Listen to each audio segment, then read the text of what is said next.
Si vous changez la trajectoire de 1% en fonction de l'input et en fonction du nombre de personnes que vous avez, ça peut être des centaines de milliers, voire des millions d'euros pour certaines boîtes. À la fin, on se rend compte qu'il y a plus de 500 000 euros finalement qui sont bloqués dans le pipeline. Ça sert à rien d'augmenter ton nombre de leads, ça sert à rien d'augmenter ton nombre de rendez-vous si tu fais cette erreur-là. On discute avec des dizaines, des centaines d'entrepreneurs tous les mois. On voit constamment ressortir les mêmes erreurs en vente et dans la gestion de ces cycles de vente et de ces opportunités. On vous en a fait une petite vidéo qui vous expliquera concrètement quelles sont ces erreurs et comment les éviter. Pour ce faire, je suis accompagné aujourd'hui de l'inénarrable Jules, qui est de plus en plus présent sur la chaîne. Ça fait plaisir. Expert en foirage de process de vente. Première erreur, c'est aucun process. La plupart la quasi-intégralité, on a un audit en 78 questions chez Skillesia qu'on fait remplir à nos prospects et à nos clients, qui nous permet d'identifier sur la base de 4 piliers qui sont l'acquisition, la conversion, le delivery et la structuration, les principales contraintes, c'est-à-dire les principaux bugs dans l'algorithme de croissance de nos clients qui empêchent à leur entreprise de se développer, de croître, de scaler. Et systématiquement, mais franchement, c'est de l'ordre de 80%, nos clients et nos prospects mettent en avant, déclarent dans ce formulaire qu'ils n'ont aucun process clair qui leur permet de traiter leurs leads, leurs deals, leurs opportunités de façon homogène. Qu'est-ce que tu peux nous en dire? Tu creuses beaucoup plus aujourd'hui ces sujets-là, forcément, parce que c'est ton job jusqu'à preuve du contraire. Qu'est-ce qu'on entend déjà par process? Alors, ce que c'est qu'un process, pour moi, c'est une suite d'actions qui, une fois répétées, t'amène à la probabilité d'un résultat.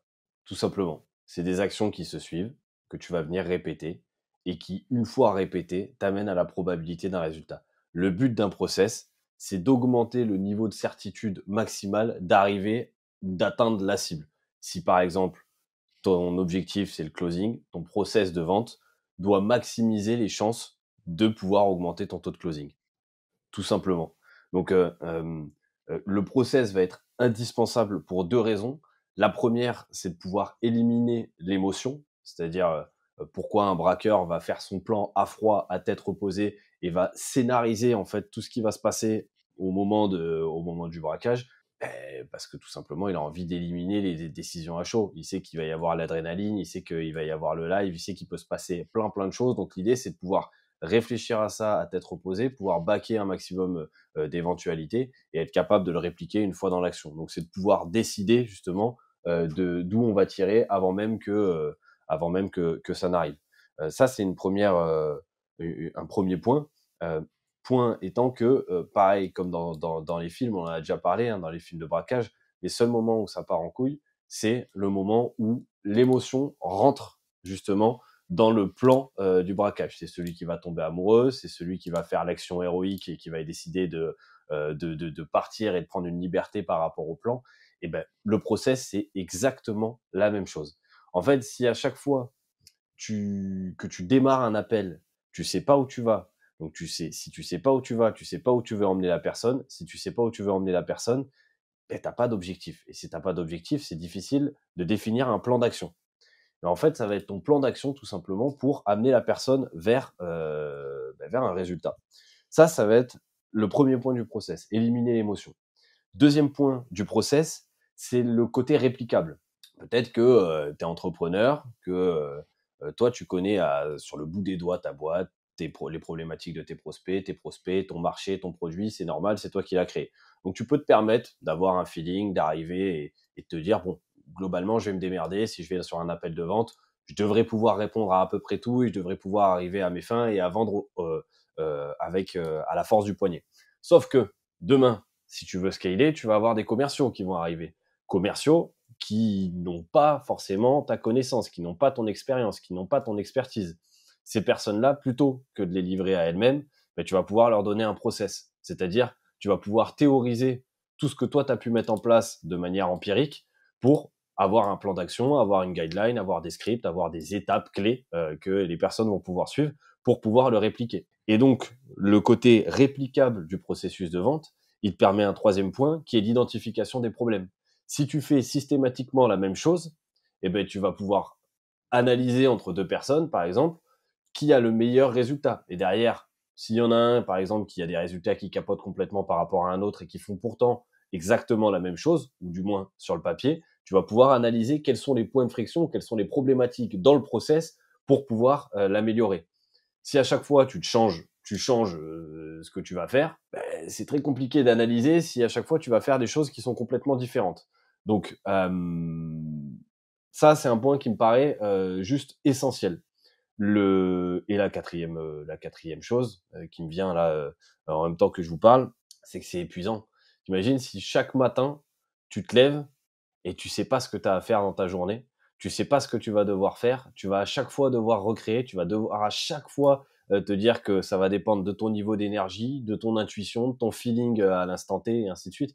C'est quand même hyper compliqué. Tandis que si tu sais à chaque fois que tu te pointes sur un call ce que tu vas devoir faire et que demain ça devient un automatisme, l'automatisme ça veut pas dire enlever la partie empathique et émotionnelle qu'il y a dans la vente, mais ça veut simplement être capable de répliquer justement cette suite d'étapes et cette suite de structure. Parce que fais des calls sans process, fais-en 6, 7, 8, 9, 10 dans la journée, tu vas voir dans quel état tu vas sortir à la fin de la journée. Déjà, quand tu as un process, c'est compliqué. Alors, si tu n'en as pas et que tu fais confiance uniquement à ton cerveau à l'instant T, ça risque d'être très compliqué. Tu connais la pieuvre mimétique? Oui, qui mime exactement tout ce qu'elle voit dans l'océan. Exactement. Ouais. Et ben, ses capacités cognitives ont été, établies comme étant équivalentes à celles de l'homme. Donc elle est potentiellement aussi intelligente que l'humain. Sauf que, bah, la pieuvre mimétique, comme toutes les autres pieuvres, la majorité des autres pieuvres, espèces de pieuvres, elle se laisse clamser, pour protéger ses œufs. Donc la femelle, le mâle se casse de toute façon, et la femelle, elle garde l'entrée du trou où elle a pondu, quoi. Elle se laisse mourir de faim, ce qui fait que les enfants naissent orphelins. Et donc il y a aucune transmission quelconque, et donc il y a aucune, de par cette absence de transmission de connaissances, effet cumulé d'une génération à l'autre, aucune prise d'ampleur et aucune intelligence cristallisée qui se forme à l'échelle de l'espèce. Et donc on se retrouve avec une espèce qui stagne de génération en génération, et ce depuis des millions d'années. Bah, c'est exactement la même chose en fait avec l'absence de process ici. C'est-à-dire que si tu improvises chaque interaction et que tu n'es pas en mesure, in fine, de cartographier le truc pour pouvoir demain le transmettre et le faire faire par d'autres, avec le même niveau de performance, tu recommences inlassablement, comme Sisyphe avec son rocher, tous les jours, la même quantité de tâches épuisantes sans jamais vraiment avancer, quoi. Ça me Et fait avec le penser même avec niveau d'efficacité ou d'inefficacité, mais en fait, tu es complètement offert aux fluctuations, comme tu l'as dit, de tes émotions, de tes niveaux d'énergie, etc. ça me fait penser à des gens que je connais, qui font exactement l'équivalent de la pieuvre mimétique, sans trop le savoir, j'imagine, mais qui redémarrent inlassablement ces différentes erreurs. On veut des noms. Je pourrais te les donner hein, sans aucun problème. Bon, je pense que tu l'as compris là, on va envoyer un max de valeur et d'infos dans cette vidéo. Le truc, c'est que apprendre des choses, c'est cool, mais les appliquer pour générer des vrais résultats, c'est encore mieux. Et c'est pour ça qu'on a pensé à toi. On t'a compilé une note de lecture, une fiche de lecture ultra actionnable, ultra concrète, ultra concise, avec à chaque fois, tu verras pour chaque partie des checklists concrètes. T'as juste des cases à cocher en fait pour aller chercher les résultats correspondants. C'est directement en description de la vidéo. Tout ce que tu as à faire, c'est de cliquer sur le lien, remplir un petit formulaire et en plus d'accéder sur nos archives donc à la note de lecture correspondante, tu vas accéder à plein d'autres contenus, toujours très actionnables, toujours le plus chargé en valeur possible. Bref, je t'embête pas plus longtemps, on reprend la vidéo. Ensuite, la deuxième, et ça, celle-ci, alors, elle est systématique. Vraiment, là, on est sur du 99%. Aucun tracking. Si tu veux être sûr de te planter tes ventes à long terme, ne traque rien, en fait. Alors, qu'est-ce que tu peux nous dire de cette erreur? Ouais, c'est une loi, hein, c'est une loi scientifique en fait, ce qui ne se mesure pas, ne s'améliore pas. Donc c'est très compliqué aujourd'hui d'avoir un système d'amélioration. On peut reprendre le sport, enfin, je connais pas un grand sportif qui a envie de battre des records et qui a envie d'avancer et de faire, des performances qui vont être meilleures de mois en mois, de jour en jour et d'année en année, et vous remettez ça dans l'ordre chronologique, donc jour, mois, année, parce que j'ai fait un peu le micmac, et qui ne traque pas en fait à la fois ses performances, à la fois ses charges, à la fois ses résultats, et qui cherche pas à les améliorer en continu. Donc c'est très très compliqué forcément de pouvoir mettre les bonnes actions si vous savez pas déjà quoi traquer et où regarder. Parce que si vous n'avez pas la bonne data, vous savez pas où regarder. Si vous savez pas où regarder, ben c'est pareil, vous pouvez pas définir des plans d'action, d'amélioration spécifiques sur les points clés et sur les endroits où ça a bugué. On parlait du process. Ce process-là, il peut avoir 10, 15, 20, parfois 25 étapes différentes. Dans ces 25 étapes de ce processus commercial, il y a X dizaines de points qui peuvent être problématiques ou passages qui pourraient être problématiques et donc qui pourraient vous faire perdre des pourcentages de closing sur votre résultat final.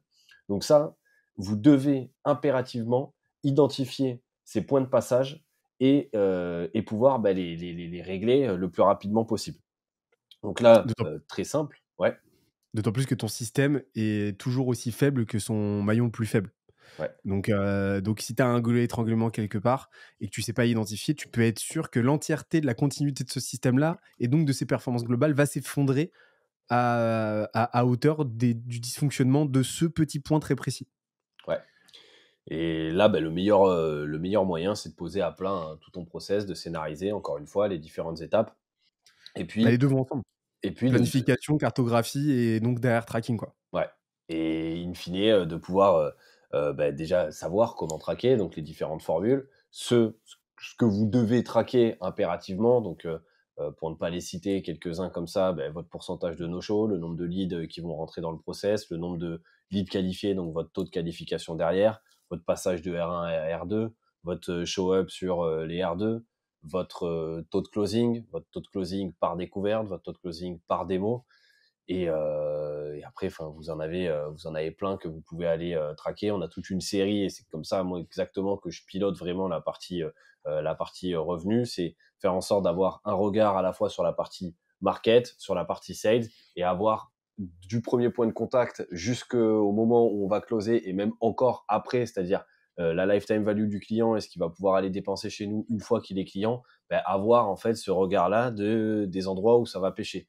Et mon rôle, c'est soit, une fois qu'il y a des datas qui sont convenables ou satisfaisantes, de m'assurer que le système ne saute jamais, c'est-à-dire qu'on garde cette convenance au niveau de la data et que ça reste fixe et on passe pas sous certains radars et sous certains seuils et standards qu'on va pouvoir définir, ou alors d'identifier les nouveaux goulots d'étranglement potentiels, donc voir les datas qui sont à risque et de pouvoir derrière mettre toute une série d'actions et pouvoir les opérationnaliser. Donc après ça, les actions, vous allez les opérationnaliser en fonction de leur complexité, en fonction de leur efficacité et en fonction de la durée d'implémentation qu'il va y avoir. Et ça, chacun des points du process peut être problématique. Chaque problématique va nécessiter différentes actions pour pouvoir régler ces points-là. Si vous changez la trajectoire de 1% en fonction de l'input et en fonction du nombre de personnes que vous avez, ça peut être des centaines de milliers, voire des millions d'euros pour certaines boîtes à la fin. Et là, je vous parle juste de passer parfois un taux de show-up de 75 à 78%. Juste ça, ça peut vous changer les chiffres du quarter. Ça me rappelle une vidéo qui est sur la chaîne où j'explique comment tu peux x4 le CA d'une boîte avec une Google Sheet et où j'explique justement comment en traquant les bonnes métriques, tu peux identifier les contraintes et en résolvant ces contraintes, mécaniquement en fait faire passer des paliers mais de malades mentaux et littéralement j'explique comment en changeant 4 trucs, tu peux passer d'un CA de 40 000 euros à un CA de 180 000 euros, donc x 4,5. Et en fait, euh, ouais, la question que je voulais te poser, c'est là tout à l'heure, tu en as listé quelques-unes, mais tu débarques dans une boîte qui traque rien du tout et qui a absolument aucun process. Parce que c'est les deux pierres angulaires sur lequel les 5 autres erreurs vont venir s'ancrer. Euh, Qu'est-ce que tu mets en place? Quel outil tu utilises pour cartographier? Et quelles sont les principales métriques et éventuellement les ratios que tu vas venir traquer? Genre vraiment le B à bas indispensable. Ouais. Alors, il y a des boîtes, la plupart des boîtes vont avoir la data quelque part, mais pas la formule qui permet d'avoir le résultat final. Exemple, Il y a des boîtes qui vont savoir combien de découvertes elles font. Ça va être quelque part dans leur CRM ou sur un Google Sheet.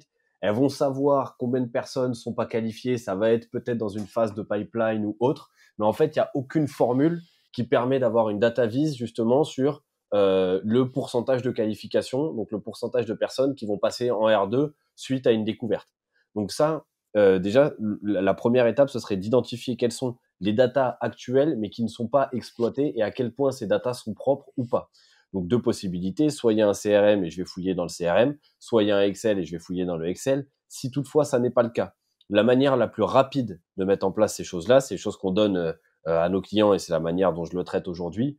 Il y a une grosse feuille de calcul Excel. Et en fait, c'est de faire remplir ça à la mano aujourd'hui par les commerciaux. Nombre de découvertes bookées, nombre de découvertes réalisées, nombre de découvertes qualifiées, nombre de R2, nombre de bookés, nombre de closing, nombre de paiements, nombre de pitch réalisés. Ça prend 5 minutes en réalité. Hein. Là, on dirait qu'il y a beaucoup de colonnes. Ça prend 5 minutes en fin de journée sur de l'admin commercial, bien moins long que de remplir un CRM. Et vous avez toutes les formules avec une data vise et vous avez toutes ces datas qui vont remonter et qui vous permettent derrière de prendre des décisions entre des sales, entre des canaux d'acquisition aussi, parce que vous n'avez pas nécessairement les mêmes datas par canaux d'acquisition. Vous avez peut-être un certain pourcentage de show-up, donc de personnes qui se pointent sur les découvertes en inbound, mais c'est peut-être différent en outbound et encore différent sur la partie ads.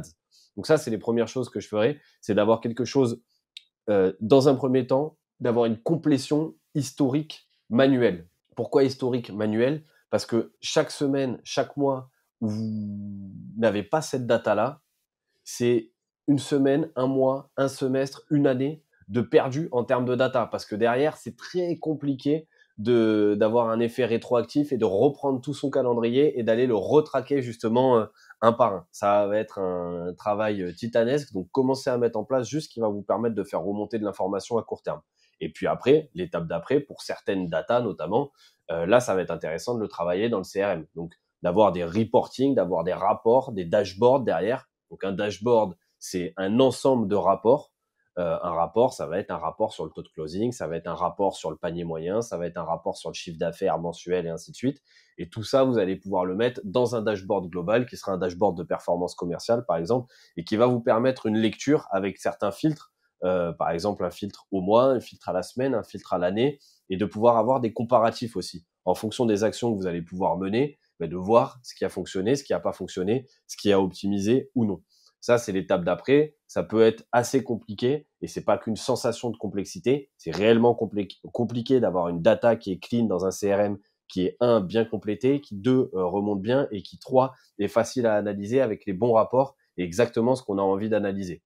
Et quatre, derrière, de s'assurer que tout ça tourne en continu. Parce que c'est pas parce que vous avez votre rapport une fois que le rapport va pas sauter et que vous n'avez pas justement fliquer un peu ou obliger des complétions dans votre CRM pour voir si l'équipe fait le taf.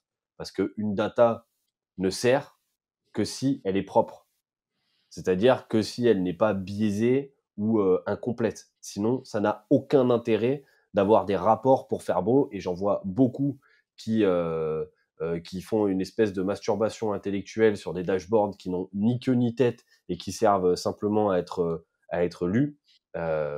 Vraiment, prenez le temps, passez-y du temps. Et si vous n'avez pas la compétence Ops en interne pour le faire avec un CRM, prenez les gens, demandez-nous, ou prenez un Excel, ou demandez-nous notre Excel. C'est un mélange des deux. Après, c'est compliqué de faire de la masturbation intellectuelle si t'as ni queue ni tête, quoi. Allez, troisième point. Arrête, t'es bien, mec. T'as pas le droit. Le troisième point, donc là, on vient vraiment de poser les bases. C'est-à-dire que, comme j'ai dit tout à l'heure, aucun des trucs qui vont suivre n'ont d'intérêt à être corrigés, si ces deux premiers points ne sont pas effectifs. C'est absolument crucial. Mais là, le point suivant, c'est l'appel de découverte. Alors, qu'est-ce qu'on peut en dire ? C'est-à-dire, en gros, tout simplement le fait de ne faire aucune vraie découverte quant aux problématiques de son prospect. Ouais. C'est-à-dire poser des questions génériques, ne pas creuser, et donc, in fine, passer complètement à côté des réelles attentes, des réels besoins, des réelles frustrations du prospect, Tout simplement parce qu'en fait, on a déroulé un script de façon ultra informelle, enfin ultra formelle au contraire, et absolument pas empathique, quoi. Ouais. Bah, alors, le niveau zéro de l'entretien découverte, c'est effectivement qu'il n'y a pas d'entretien découverte, c'est-à-dire que vous rentrez et vous pitchez directement votre produit. Bon, normalement, personne sur cette chaîne en est là, étant donné que vous avez euh, de manière hyper précise et minutieuse écouté nos différents conseils prodigués sur de précédentes vidéos. Donc théoriquement, vous devriez à minima avoir compris qu'il faut poser des questions. Maintenant, poser des questions, ça suffit pas. Si je te dis il faut poser des questions quand tu fais des découvertes, c'est comme si je te disais pour jouer au golf, faut mettre la balle dans les trous. C'est exactement la même chose. Ça, c'est juste les règles du jeu. Maintenant, c'est la qualité des questions que tu vas poser qui vont être hyper importantes. Donc, dans la qualité des questions qu'ils vont poser, ça va être découper déjà les typologies de questions.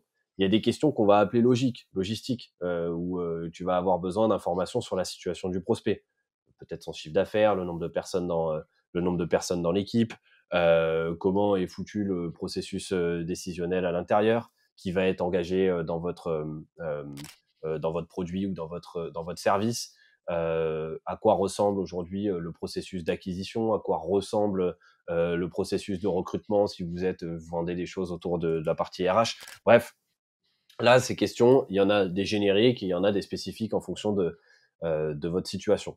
Derrière, tout ce qu'il va y avoir, c'est les questions autour du problème du prospect. Il y en a qui le font un peu et qui le font aussi très mal. Pas très mal dans le sens, ça vous porte préjudice, mais ça n'a pas forcément beaucoup d'intérêt, alors que c'est une des parties essentielles. C'est-à-dire que vous allez poser des questions de surface par rapport à la personne. Vous allez en fait avoir un problème de surface qui va pas permettre d'aller creuser cette couche de vernis, d'aller gratter en fait cette couche de vernis qui vous permettrait d'atteindre vraiment un niveau émotionnel ou un niveau d'engagement, un niveau de douleur satisfaisant pour mettre la personne en action et pour l'amener justement vers un changement qui serait bien évidemment votre solution derrière. C'est l'iceberg du besoin. Exactement. Il y a Notamment, problème de surface, répercussions professionnelles, répercussions personnelles et aspiration profonde et besoin indicible. première recommandation que je peux vous faire, ne cherchez pas à être précis. Ne cherchez pas à taper sur un problème spécifique. Arrêtez avec les questions induites. Est-ce que tu as un processus d'acquisition? Non.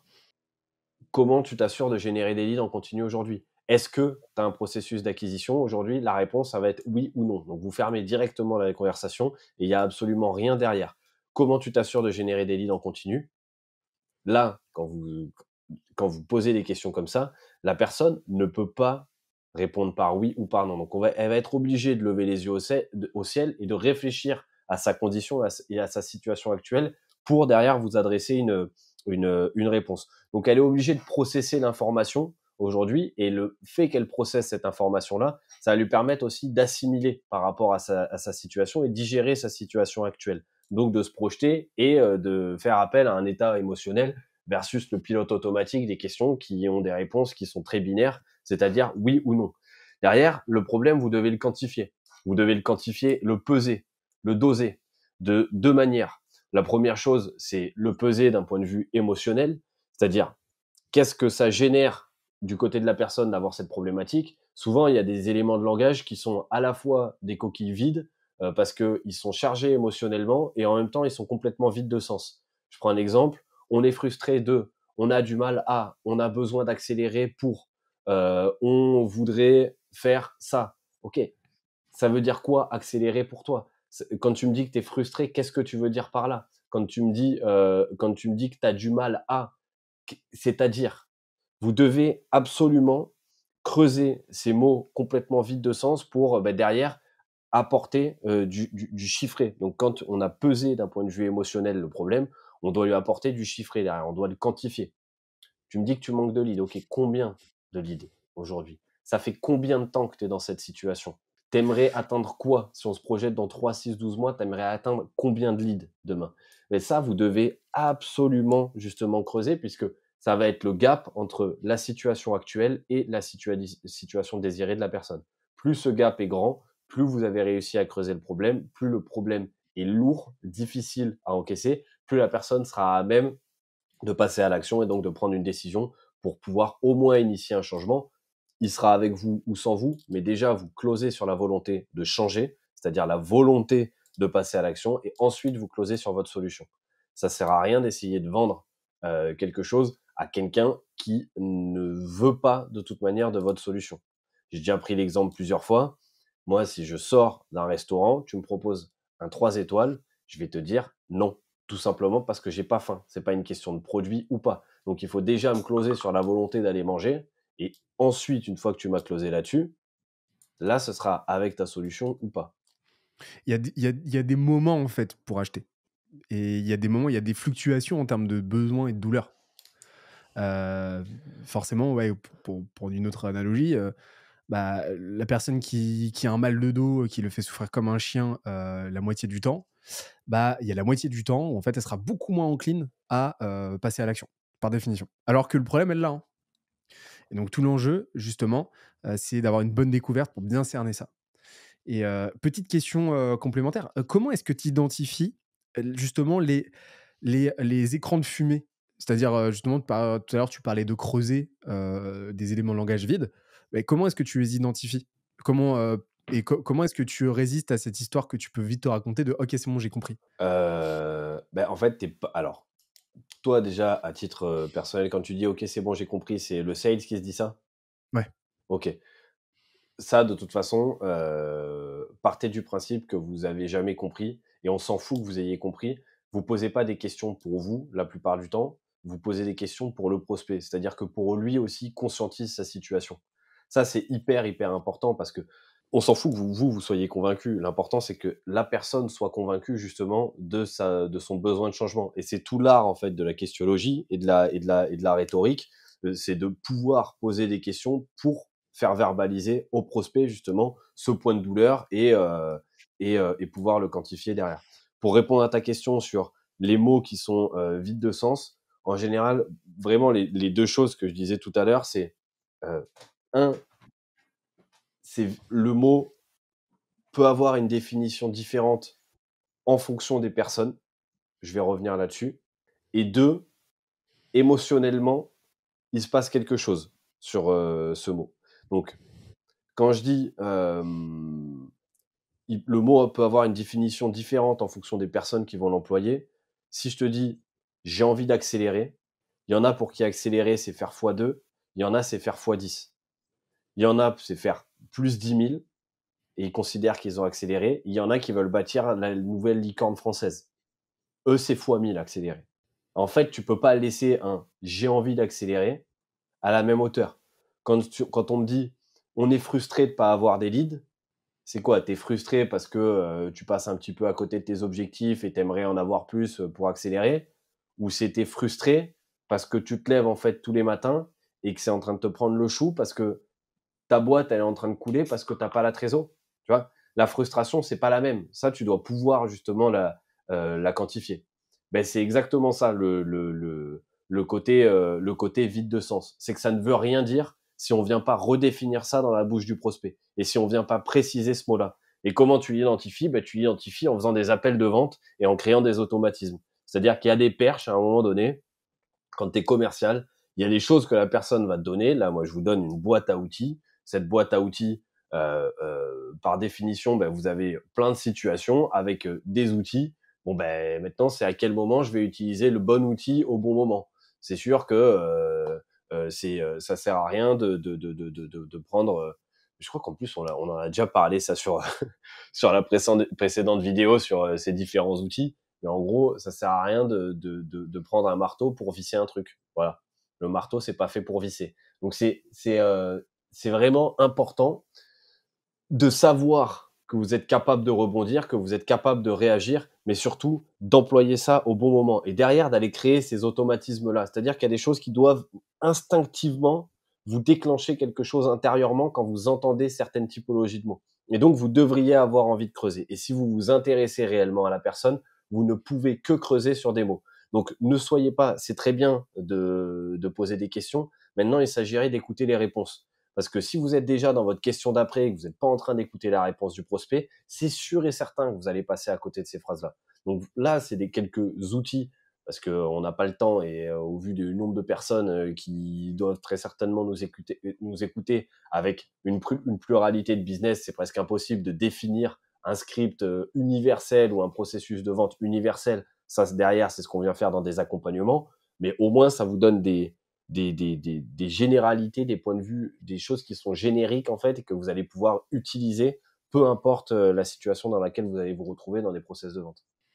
Voilà. Et l'erreur qui va très souvent de pair avec celle-ci, c'est de pitcher, c'est la 4e erreur, c'est de pitcher des fonctionnalités. Ouais. Bah là, en fait, je me tâte à répondre à celle-là, non pas par mauvaise volonté, mais c'est qu'on a fait toute une vidéo en réalité sur le pitch, où on découpe le pitch en 7 points et on vient détailler excessivement bien cette partie caractéristique et bénéfices. Donc, j'aurais peur de radoter, mais si vraiment tu insistes pour que je puisse en parler, Bah, je le lien est peux dans le la faire. description de toute façon. Le lien sera dans la description. Là, si on pouvait se faire 1 minute 30 sur le sujet, vraiment les points principaux. Et surtout, parce que là, je pense que tout le monde a compris le problème, hein, c'est que le prospect est là pour obtenir une solution rentable, prédictible et qu'il comprend à son problème douloureux, urgent et reconnu. Donc ça, c'est la base. On a creusé le problème tant bien que mal. Et là, en fait, on lui pitch quelque chose de très, très fonctionnel qui est absolument pas ancré émotionnellement sur son problème douloureux, urgent et reconnu. Donc ça, déjà, première question, est-ce que j'ai oublié des trucs? Est-ce que tu auras très certainement des choses à rajouter là-dessus? Et deuxièmement, bah, quelle est la solution que tu préconises? Et comment est-ce que, chez Skelesia, on corrige ça chez des clients qui le font? Alors oui, il pourrait y avoir encore des étapes après la phase de problème, notamment sur les phases de projection, donc de solutions désirées par rapport à la personne, de conséquences, de coûts d'inaction, c'est-à-dire qu'est-ce qui se passe et combien ça coûte à la personne justement de ne pas avoir la solution à ses problèmes aujourd'hui. Tout ça, c'est des choses qui vont permettre justement d'aller mettre un sentiment d'urgence aussi, ou en tout cas qui vont mettre les personnes en action. Donc, il y a plein d'autres étapes là qu'on n'a pas forcément travaillé dans le processus de vente, mais de toute façon, c'était pas du tout l'idée de la vidéo aujourd'hui.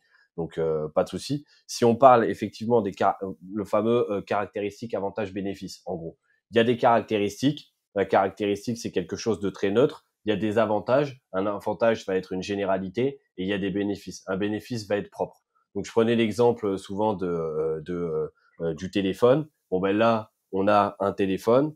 La caméra, X milliards de mégapixels, c'est une caractéristique. L'avantage de cette caméra, c'est qu'on va pouvoir prendre des belles photos, c'est génial. Le bénéfice pour toi, Benoît, c'est que tu vas pouvoir être une star sur les réseaux parce que tu as des super photos et que tu vas pouvoir briller en société. Ça, c'est un avantage, c'est un bénéfice émotionnel qui est designé pour la personne. Voilà. Il y a des gens, la caractéristique, je sais pas si vous prenez une bagnole, il y a des gens qui vont dire, ben voilà, ça c'est la caractéristique, ça va être que le matériau utilisé, par exemple, sur le capot d'une voiture, c'est je ne sais quelle connerie brevetée qui est une nouvelle matière géniale. L'avantage, c'est que cette connerie brevetée, quand il va y avoir un choc et un accident, eh ben, le capot va se retrousser et du coup va prendre le choc pour lui. L'avantage ou le bénéfice derrière pour vous, ben, c'est que vous n'allez pas mourir. Si je vous C'est pas parle mal. uniquement, ce qui est déjà, enfin, tout à fait Plutôt louable souhaitable. pour vendre une voiture, c'est quand même Moi, je la suis pas grosse contre. idée de la voiture. Mais si le commercial s'arrête à voilà la technologie du capot qui se retrousse, tadam, en soulevant comme ça un drap et en vous présentant la voiture, tout le monde va le regarder en lui disant d'accord, mais c'est génial, mais je m'en tape un peu. Derrière, s'il t'explique l'avantage en fait et ce que ça va créer avec ce capot-là, on comprend un peu mieux. Et le bénéfice qui peut paraître évident, mais c'est qu'en gros, vous n'allez pas prendre le choc dans la tête et donc ça va vous éviter de mourir si vous avez un accident. Et donc, étant donné que vous avez monsieur du boss, un nourrisson à la maison qui est très certainement à l'arrière, ben, vous mettez en sécurité votre famille en achetant ce type de voiture. versus acheter une Fiat 500 qui va se tordre en deux au premier poids lourd qu'elle va croiser à contresens. Là, on est allé dans un bénéfice plus qu'émotionnel et plus que matché par rapport à la situation du prospect. Si vous arrivez à, j'abuse volontairement pour que vous puissiez le garder et l'imprimer dans votre tête et que derrière vous soyez capable de le répliquer par rapport à vos cas particuliers. Après, les bénéfices, vous en avez plein très certainement dans votre produit, dans votre service, dans ce que vous vendez au quotidien. Maintenant, c'est à vous de pouvoir le designer et il va pouvoir être différent aussi en fonction des personnes que vous allez avoir en face. Dernier exemple, comme ça au moins on est sûr qu'on ne revient plus jamais sur cette notion. J'avais déjà pris l'exemple du vélo. Le vélo, si vous voulez vendre un vélo à quelqu'un, 3 possibilités. Le premier, vous habitez à Paris, vous avez 2 heures de bouchon tous les matins. Si vous achetez un vélo, vous évitez 2 heures de bouchon. Ok, c'est génial, je gagne du temps.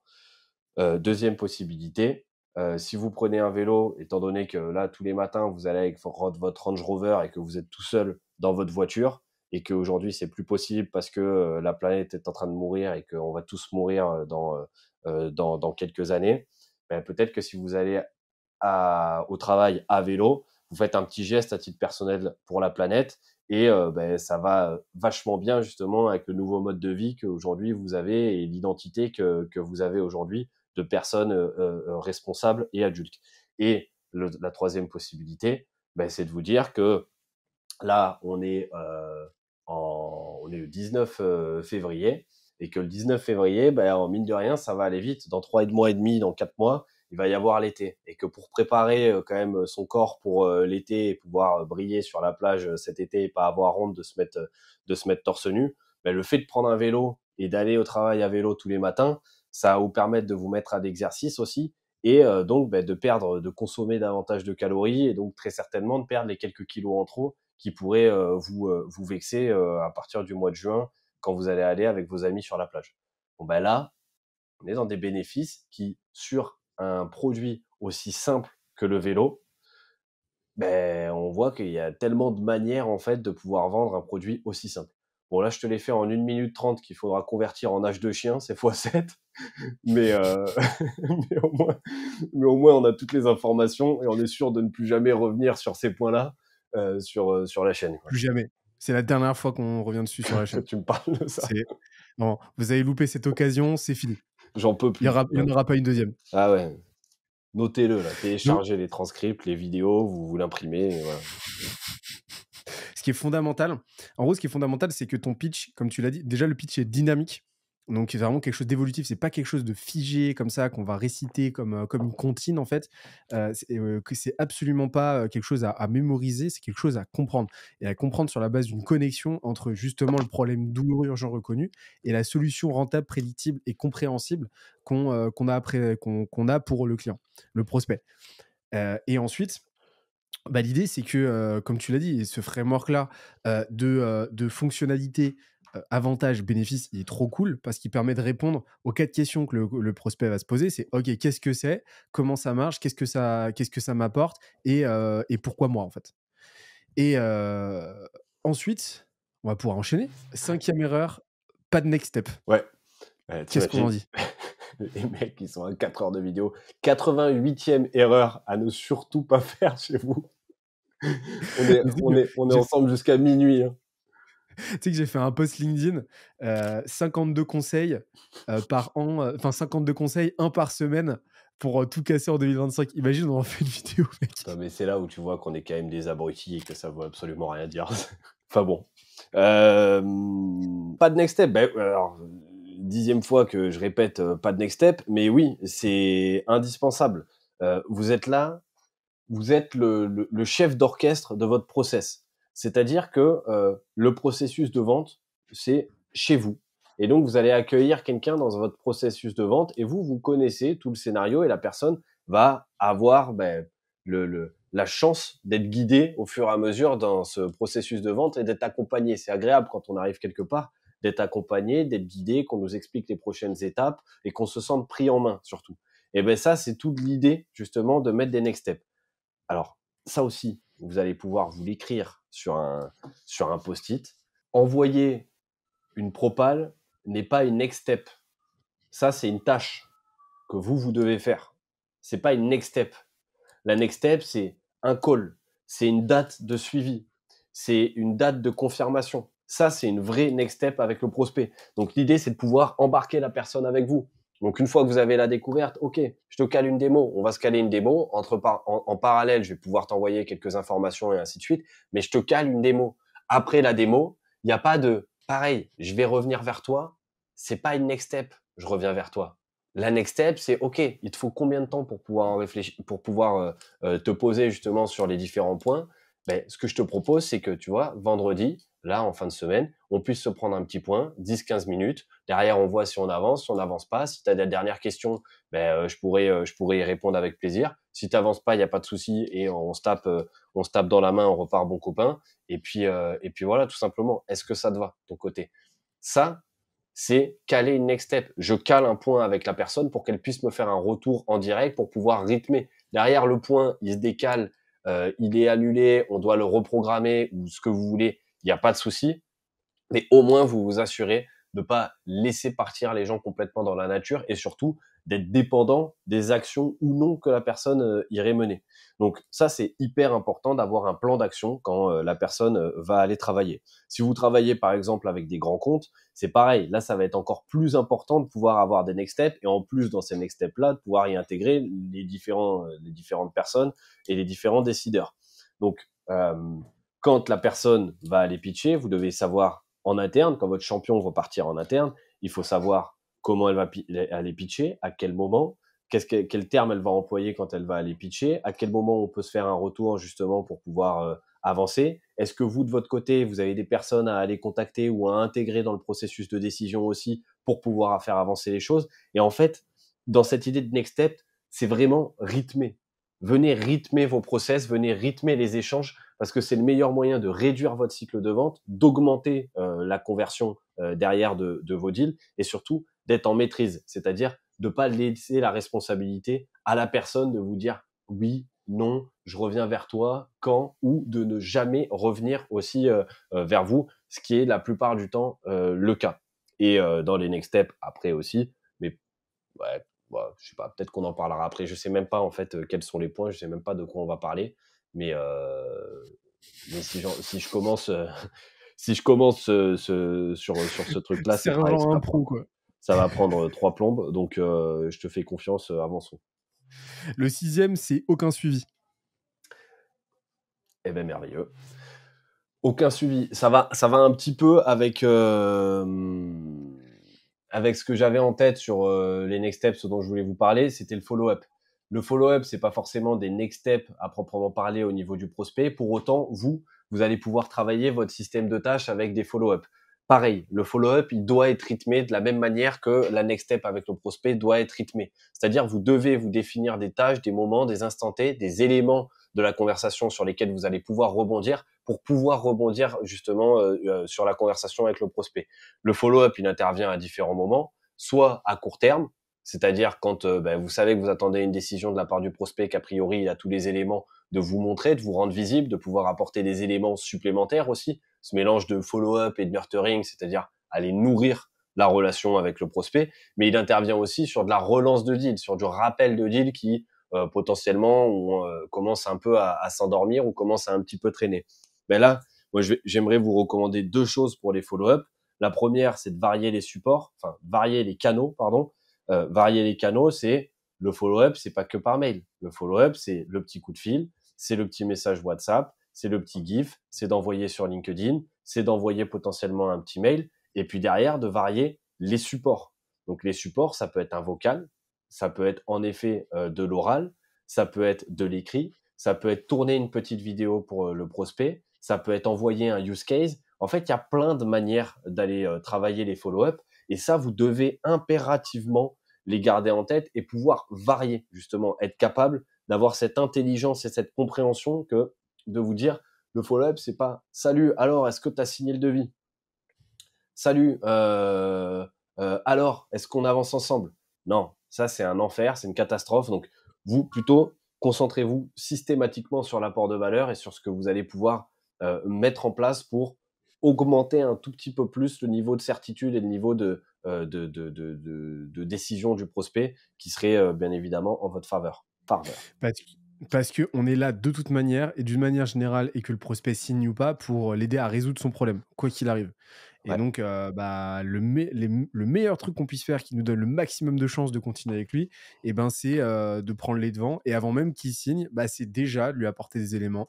Mais d'où l'idée, en fait, très cool, de mélanger, de superposer son nurturing avec ses relances, en fait. C'est-à-dire que on relance, non pas pour tapoter sur l'épaule et demander un chèque ou un virement, mais pour lui envoyer un petit élément qui va lui une petite friandise de contenu ou quoi, qui va lui permettre d'ores et déjà de résoudre potentiellement une partie de son problème. Et par réciprocité, en fait, bah, derrière, ça huile le process comme pas possible et ça fait plaisir. Et ensuite, dernière dernière erreur et non des moindres, et je pense que c'est celle qu'on a le plus documentée sur la chaîne, c'est, pas assez de volume. Pas assez de volume de rendez-vous, pas assez de volume de leads et donc pas assez de volume de pratique aussi forcément parce que la vente est un sport avant d'être un art. Hem, Qu'est-ce qu'on peut en dire de ça? On en a tellement à dire, ça on ouais. va devoir être un peu synthétique là. Est-ce que tu parles de pas assez de volume dans le volume d'action que la personne va mener ou, dans le volume de choses qui lui est proposé? Pas assez de volume, pas assez de rendez-vous, pas assez d'opportunités, genre, OK, c'est-à-dire que tu as ton process, mais tu as pas assez de il se passe pas assez de trucs dans le pipe, quoi. Tu as pas assez de flux. OK.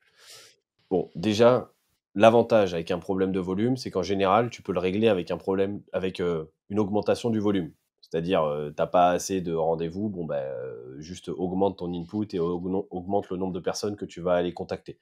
Donc c'est pas une problématique qui est vraiment complexe à régler dans le sens où ça demande une complexité dingue ou, une compétence dingue pour pouvoir le régler. Souvent, il faut juste augmenter les curseurs tout simplement de ce qu'on fait déjà pour avoir, beh, si tu sais faire quelque chose qui te permet d'avoir 3 rendez-vous dans le pipe, par jour, bah, fais 3 fois plus de ce que tu fais déjà et bah, au lieu d'en avoir 3, tu en auras peut-être 9. C'est pas, la exact parce qu'il va y avoir une érosion et ainsi de suite.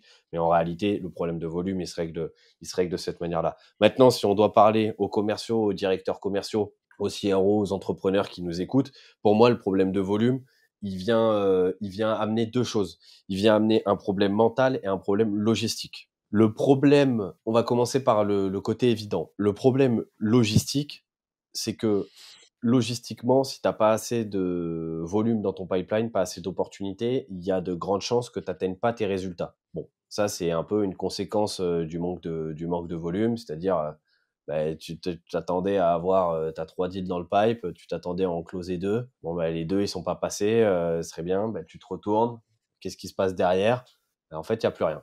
Il y a plus rien, donc en fait, tu te retrouves logistiquement bloqué pour pouvoir atteindre tes résultats et ça, c'est toute une question d'anticipation aussi, notamment pour les directeurs commerciaux, de systématiquement regarder les volumes qu'il y a dans le pipe, c'est-à-dire pas regarder la performance à l'instant T, c'est-à-dire ce qui est effectivement en train d'être fait dans le pipeline, mais réellement ce qui est le potentiel de deal qui pourrait closer dans les semaines, dans les mois à venir. Parce que c'est très bien de faire quelque chose à l'instant T, mais si tu sais que tu vas prendre un retour de bâton dans 3-4 semaines parce que tu viens de vider ton pipe, ben ça, c'est à toi de voir ton volume d'input aussi, là où tu vas mettre les curseurs. Donc ça, c'est le problème logistique évident du volume.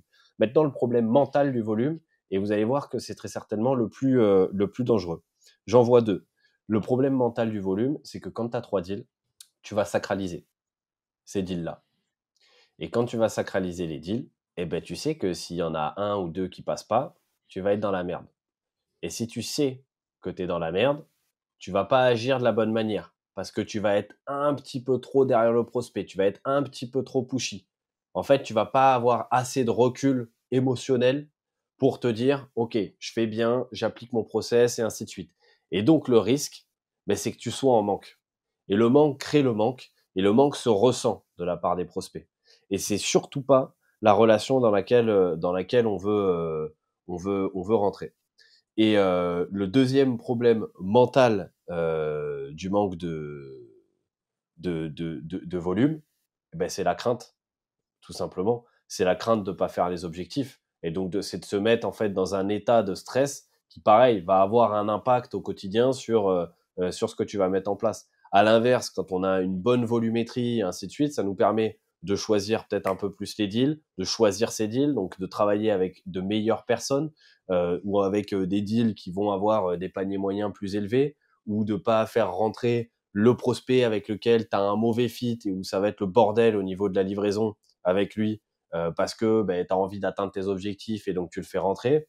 C'est la personne qui devrait pas passer normalement en R2 et que là, tu as fait passer en R2 parce que j'ai rien la semaine prochaine, donc autant le faire passer en R2, mais qui aurait jamais dû passer si tu avais eu le pipe plein, et ainsi de suite. Et en fait, c'est plein de petites erreurs qui vont pas être amenées par un manque de compétences commerciales, loin de là, mais qui va juste être amené par un contexte actuel qui est un manque de volume.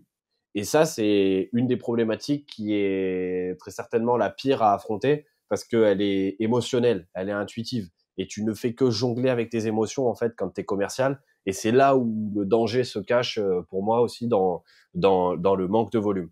Donc, ton rôle en tant qu'entrepreneur et directeur commercial, c'est d'assurer à tes équipes une certaine volumétrie, ou si tu n'assures pas cette volumétrie, de leur assurer le plan d'action qui leur permettra d'aller chercher cette volumétrie systématiquement pour les mettre dans des bonnes conditions logistiques dans l'atteinte de leur objectif et de les mettre dans les bonnes conditions mentales pour être à même de mener les bonnes actions et d'avoir l'esprit clair et d'avoir cette clairvoyance justement dans ce qu'ils peuvent projeter au niveau des résultats.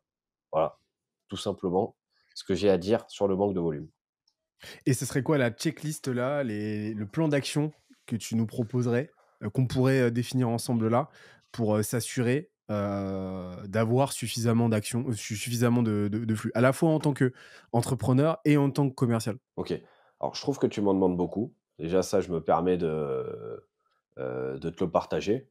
Tel Bah, que... c'est voulu et ratifié et Voilà, revendiqué, t'inquiète. d'accord. Mais t'inquiète, on en reparlera après, on trouvera des solutions. Je vous ai Ça, compris. ça, ça va te coûter un paquet de pognon, cette question, je te le dis. Je te le dis, Tu peux encore au couper, guide. hein. Tu peux encore annuler cette question. Mais ça va te coûter un paquet de fric, mon pauvre. Tu peux rétro-pédaler, mais quoi qu'il arrive, ça la facturation va faire mal. Je vais y répondre quand même. Quelles sont les actions que vous allez pouvoir mettre en place? Il y a des actions, si vous avez un levier global, c'est-à-dire vous vous occupez un peu de la partie revenu, vous êtes directeur commercial ou le CEO de la boîte, vous allez peut-être pouvoir aller voir du côté du marketing s'il peut pas y avoir une augmentation de la volumétrie par rapport à ce qui est déjà fait, ou améliorer une qualité de lead, parce que le manque de volume, il peut être, en réalité, quand on parle de manque de volume, on parle de manque d'opportunités commerciales, souvent. Parce que volume, on s'en fout d'avoir que des découvertes bookées qui vont avoir des no-shows ou si elles sont pas qualifiées. Donc, allez toquer à la porte du marketing, essayez d'identifier, on revient au tracking au début, quels sont les points et les goulots d'étranglement justement de votre processus commercial, identifiez-les et réglez-les, ce qui vous permettra d'augmenter le nombre d'opportunités. Donc ça, c'est plus quelque chose de manager à manager ou directeur à directeur ou entrepreneur à directeur. Parce que le commercial qui va aller toquer à la porte du marketing en mode bon salut, on n'a pas assez de leads aujourd'hui. Il y a de grandes chances qu'ils repartent avec une flèche empoisonnée au milieu du front et qu'il agonise dans d'atroces souffrances. Ça se passe comme ça dans la plupart des boîtes et des startups et des guéguerres aussi sales market. Donc ça, faire attention à ça. À titre individuel, tu es responsable. Moi, ce que j'aime bien dire à mes commerciaux, c'est pas le market qui va prendre ta commission, c'est pas non plus le chef de projet qui va prendre ta commission ou ton advisor. Donc à un moment donné, tu es aussi responsable de tes commissions. Donc nous, on va mettre les moyens pour que tu puisses le faire. Par contre, un manque de volume, c'est aussi être capable d'aller décrocher le téléphone, d'aller créer des posts LinkedIn, d'aller engager des conversations sur LinkedIn ou sur n'importe quel canal sur lequel il y a ta cible et de pouvoir réagir de ton côté. Troisième chose, souvent on dit un manque de volume.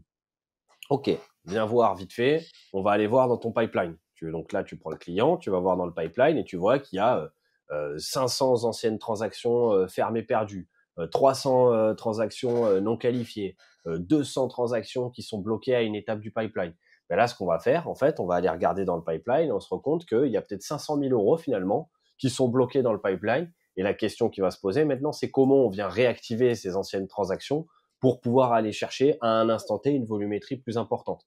Ça, c'est des actions que vous pouvez tous faire en allant dans votre CRM, enfin, tous faire. En tout cas, vous allez être capable d'identifier s'il y a une problématique ou une case qu'on va appeler une phase de transaction tampon dans votre CRM qui stockerait énormément d'argent qui serait plus vraiment mobile et qui fait que bon ben c'est un peu bloqué, c'est un peu le caillot dans l'artère quoi ça. Et l'idée c'est de retirer ce caillot là pour réouvrir les vannes et réouvrir le flux et réactiver ces personnes-là. Les no-show, les anciens no-show, bon ben mettez un système anti-no-show et surtout un système de relance anti-no-show. Quand vous prenez un no-show, c'est pas juste le coup de fil. Oui, ben voilà, on avait rendez-vous, tac, ou un mail, salut, j'ai fermé la réunion. Non, ça c'est des réactions de pourri gâté. Assurez-vous d'avoir une vraie séquence mail qui performe après un no-show et qui permet potentiellement d'aller récupérer le no-show ou de repasser un coup de fil ou de remettre une tâche et qu'en plus de ça, vous allez derrière inscrire ce no-show dans une liste que vous allez pouvoir retravailler le jour où justement vous allez manquer de volume. Donc il faut avoir en fait des espèces de pots de miel comme ça dans lesquels vous allez être capable d'aller piocher quand vous allez vous sentir un petit peu en danger, quand vous sentez que ça commence à sentir un peu le sapin aussi au niveau de la volumétrie, au niveau des opportunités. Dans ces cas-là, c'est à vous aussi de taper dans la balle et c'est surtout au directeur, au head of sales, au head of revenu ou je ne sais qui dans la boîte d'identifier et d'avoir ce regard un peu de coach et d'entraîneur et de dire ok, toi tu es sur le terrain, va là, toi va là, cette semaine on va taper telle action, cette semaine on va aller rappeler les no-shows. Là, ça commence à puer, vous avez certes des opportunités à l'instant T, mais on va en manquer dans 2 semaines, etc., etc. Et là, j'ai refait 1 minute 30 en âge de chien, mais ce sera suffisant pour l'épisode. Non, mais c'est cool, j'en ai pour mon argent en tout cas. Moi, je me plains pas. Parfait. Parfait.